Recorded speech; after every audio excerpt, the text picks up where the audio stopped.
What's up, guys? Welcome back to the channel. Thanks for your criticism. I'm doing a recap of Temptation Island, episode 7. I'm gonna go by the couples. I'm really ain't gonna go through, just the whole episode, just little bits and pieces of it and what I think. Now, dealing with Chelsea and Thomas, I think that it ain't no good guys and it ain't no bad guys. I just think that it's a difficult situation because, as you can see, it's a real relationship. And even Thomas ain't really think, and he even said that he ain't think that it was going to be like this. He ain't think that, he was going to possibly lose his girlfriend and everything. I didn't believe she would come here and cheat on me. And everything like that. So, this whole thing with Temptation Island and him bringing her there, there's always somebody, right? It's always somebody in the season that just bring their girl there and just think that ain't never gonna happen, everything gonna be cool, and they gonna get over it, then they wind up getting their heart broke. And as you can see, after the bonfire, obviously Thomas' heart was just cracked into a million pieces. You had Sophie hugging him, and he all crying and everything like that. And I'm like, how could you think that your flirtiness and your behavior was going to be accepted by Chelsea? I mean, for a long period of time? No, of course not. Ain't nobody going to deal with that. Who dealing with that? But her, on the other hand, is like she forcing herself to, believe what Thomas was doing was so bad. You know what I'm saying? Yeah. In Bonfire, I saw Tom rubbing lotion all over this girl's butt. This is who he is, and I'm not going to change him. My love is not enough for him, and he's over there being a playboy, and that's fine with me. I don't want that in my life. You know what I'm saying? Like she ain't really doing the exact same thing. He flirting and he rubbing butts and stuff like that, but you getting some things put on your back and you cuddling, with Blake and everything like that. Y'all basically doing the same thing. It's just that Chelsea, she's ready to move on. She's ready to move out the relationship. So, when she made the decision to kiss Blake,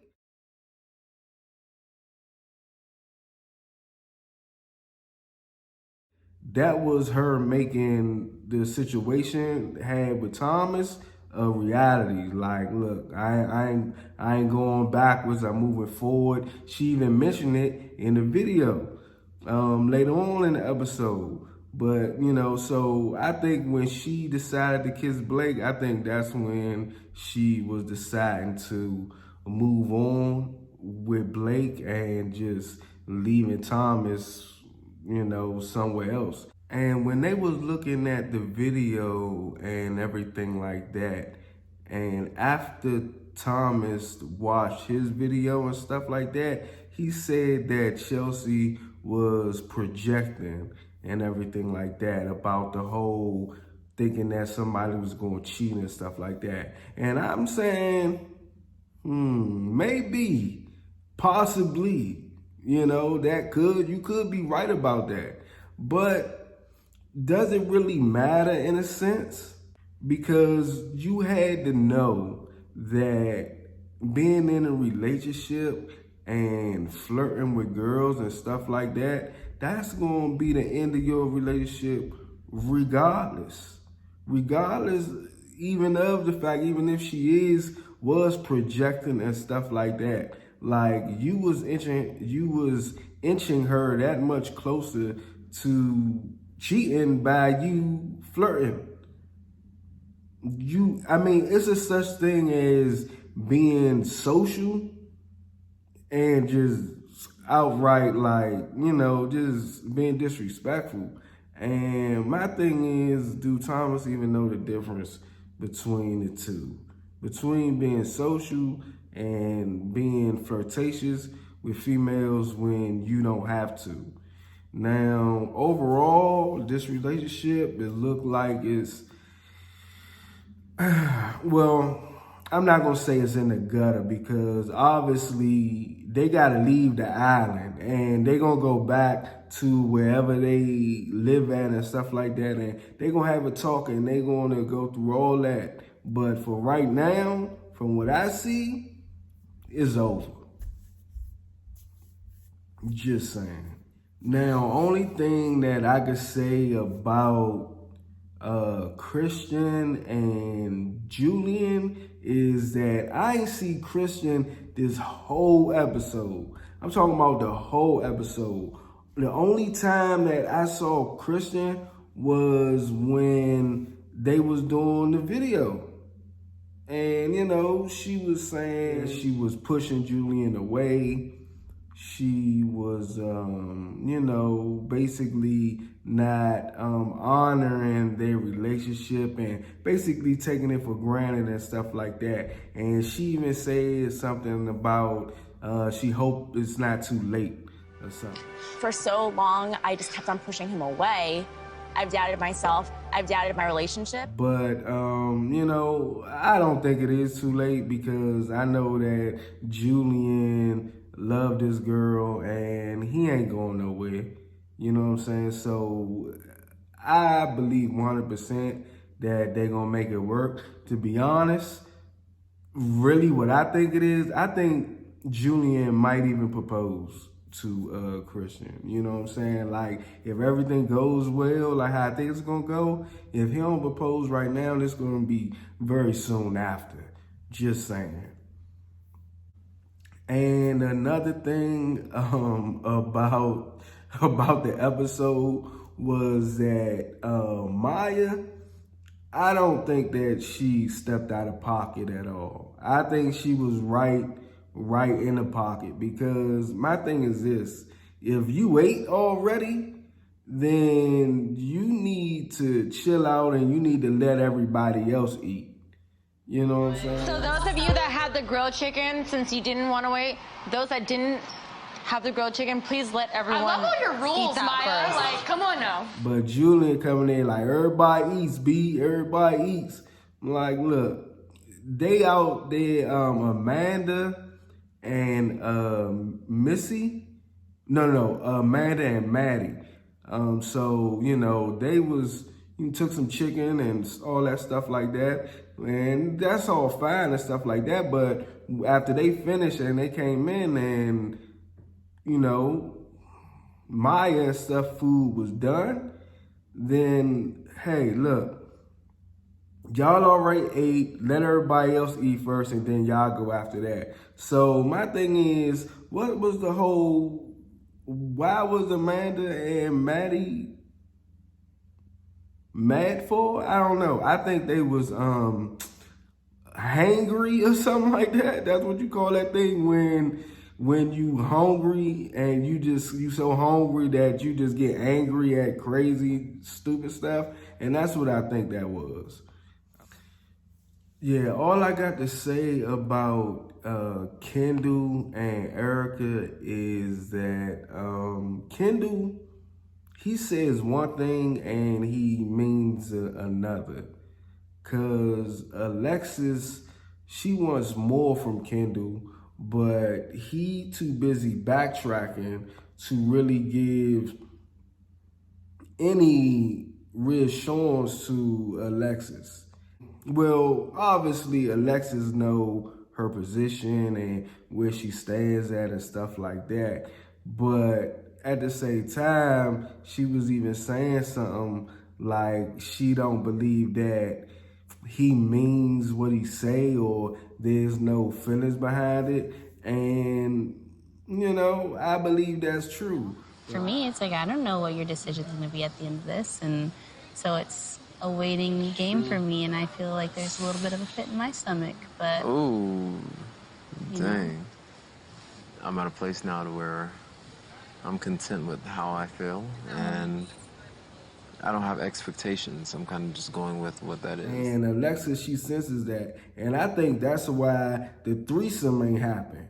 You know what I'm saying? When I was watching that, like, that was super cringy.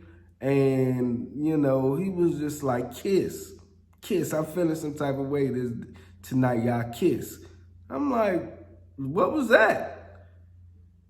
You know, it ain't really make no sense to me. That kind of like threw me off. What's happening? You said there was a game plan tonight. What's the game plan? No. He asked what it was. I said, I don't know. Tonight's one of them nights. What's that mean? Huh? What's that mean? Yes. What are you laughing about? Yes. Let's go. What's that mean? Like what? Like what you talking about?